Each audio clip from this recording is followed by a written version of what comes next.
కాసేపట్లో ఏపీలో mega DSC పరీక్షలు ప్రారంభం కాబోతున్నాయి. నేటి నుంచి జూలై 6 వరకు ఆన్లైన్ ద్వారా డిఎస్సి పరీక్షలు జరగనున్నాయి.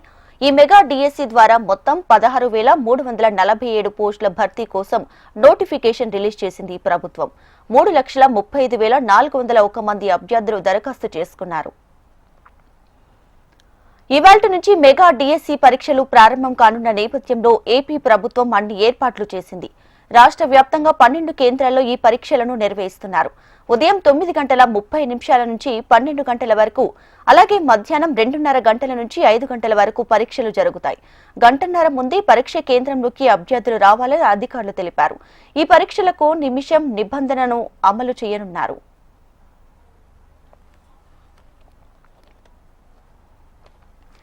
రైట్గా మరి కాసేపట్లో ఏపీలో మెగా డిఎస్సి పరీక్షలైతే ప్రారంభం కాబోతున్నాయి. ఈ నేపథ్యంలో అధికారులు ఎలాంటి ఏర్పాట్లు చేశారో దీనికి సంబంధించి అప్డేట్స్ తో మా ప్రతినిధి శ్యామ్ లైవ్ లో సిద్ధంగా ఉన్నారు. శ్యామ్,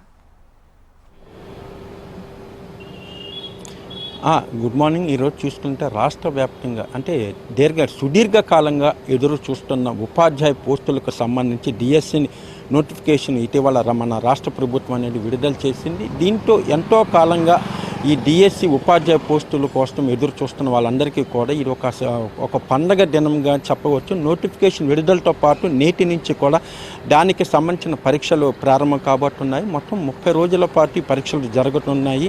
ప్రతిరోజు 2 పూట్ల అంటే ఉదయం 9:30 నుంచి 12 గంటల వరకు, మధ్యాహ్నం 2 నుంచి 4:30 వరకు మొత్తం 2 దశల్లో ఈ పరీక్షలు నిర్వహిస్తున్నారు. దీనికి ఈ నోటిఫికేషన్కి విడుదలైన కొద్ది రోజుల్లోనే చూసుకున్నట్లయితే రాష్ట్ర వ్యాప్తంగా దాదాపు 3.5 లక్షల మంది దీనికి దరఖాస్తు చేశారు. అలాగే ఒక్కొక్క అభ్యర్థి 2 పోస్టులు కూడా దరఖాస్తు చేసుకునే అవకాశం ఉండటంతో దాదాపు 5.5 లక్షల దరఖాస్తులు ఇప్పటికే రాష్ట్ర ప్రభుత్వానికి అందాయి. ఈ నేపథ్యంలో దీనికి సంబంధించిన హాల్ టికెట్ల ప్రక్రియ చాలా త్వరితగతిన కూడా ప్రభుత్వం ఒక ప్రతిష్టాత్మకంగా తీసుకొని వాటి అందరికీ కూడా ఇప్పటికీ హాల్ టికెట్లు కూడా పంపిణీ చేస్తుంది. రాష్ట్ర వ్యాప్తంగా మొత్తం 12 కేంద్రాలు అయితే ఏర్పాటు చేశారు. ఈ 12 కేంద్రాల్లో కూడా ఈ పరీక్షలు నిర్వహిస్తున్నారు.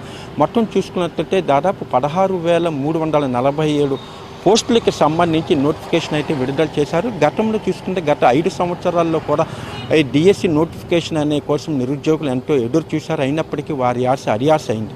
అయితే రాష్ట్రంలో తమ ప్రభుత్వం కనుక అధికారంలోకి వచ్చిన వెంటనే కూడా డిఎస్సి నోటిఫికేషన్ ఇస్తామంటూ కూడా గతంలో తెలుగుదేశం పార్టీకి సంబంధించి ఆ పార్టీ జాతీయ ప్రధాన కార్యదర్శి నారా లోకేష్ ప్రకటించిన విధంగానే ఇటీవల సంవత్సరం పూర్తవుతా ఉంది. ఇప్పటి వరకు కూడా డిఎస్సి నోటిఫికేషన్ ఇవ్వలేదంటూ కొద్ది విమర్శలు వచ్చిన నేపథ్యంలో ఆయన తక్షణమే స్పందించి డిఎస్సికి సంబంధించిన నోటిఫికేషన్ కూడా విడుదల చేశారు. ఆయన విద్యాశాఖ మంత్రిగా కూడా ఉండటంతో ఆయన దీని అన్నిటికీ కూడా ఆయన చూస్తున్నారు. ప్రస్తుతం ఈరోజు ఉదయం 9 మరికొద్ది సేపట్లో దీనికి సంబంధించిన పరీక్ష ప్రారంభం కాబోతూ ఉంది. రాష్ట్ర వ్యాప్తంగా కూడా ఇందుకు సంబంధించి జిల్లా కలెక్టర్లు అన్ని ఏర్పాట్లు చేశారు.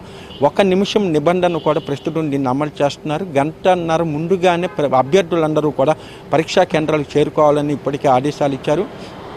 ఒకవేళ హాల్ టికెట్లో కనుక ఏమైనా తప్పొప్పులు ఉన్నట్లయితే దానిని అప్పటికప్పుడు కూడా సరిదిద్దుకునే అవకాశాన్ని కూడా అధికారులు కల్పించారు. ప్రతి చోట కూడా 3 అంచెల భద్రత కూడా ఏర్పాటు చేశారు. దీనికోసం ప్రత్యేకంగా పోలీసు సిబ్బందిని కూడా ఏర్పాటు చేశారు. ఎటువంటి అవాంఛనీయ సంఘటనలు జరగకుండా ఉండడానికి. అలాగే కొన్ని సెంటర్లు చాలా దూరంగా ఉండటంతో కొన్ని అవసరమైతే ఆర్టీసీ కూడా కొన్ని ప్రత్యేకమైన బస్సు సర్వీసులు కూడా నడుపుతూ ఉంది. అభ్యర్థులకు ఎటువంటి లోటుపాట్లు లేకుండా పరీక్షా కేంద్రాల్లో కూడా ఒకవైపు తిరిగి వేసవి కాలం రావడం, అంటే ఒక 2-3 రోజులు వర్షాలు పడ్డప్పటికీ కూడా ప్రస్తుతం రోహిణి కార్తీ ఎండలు కూడా చాలా తీవ్రంగా ఉన్నాయి. ఈ నేపథ్యంలో ప్రతి సెంటర్లో కూడా మంచినీటిని కూడా అక్కడ ఏర్పాటు చేయాలనేది కూడా జిల్లా కలెక్టర్ ఇప్పటికే ఆదేశాలు చేశారు. నిన్న చూసుకున్నట్లయితే ఎన్టీఆర్ జిల్లాకు సంబంధించి నిన్న కలెక్టర్ కూడా అన్ని శాఖల అధికారులతో దీనికి సంబంధించి ఒక సమావేశాన్ని ఏర్పాటు చేశారు.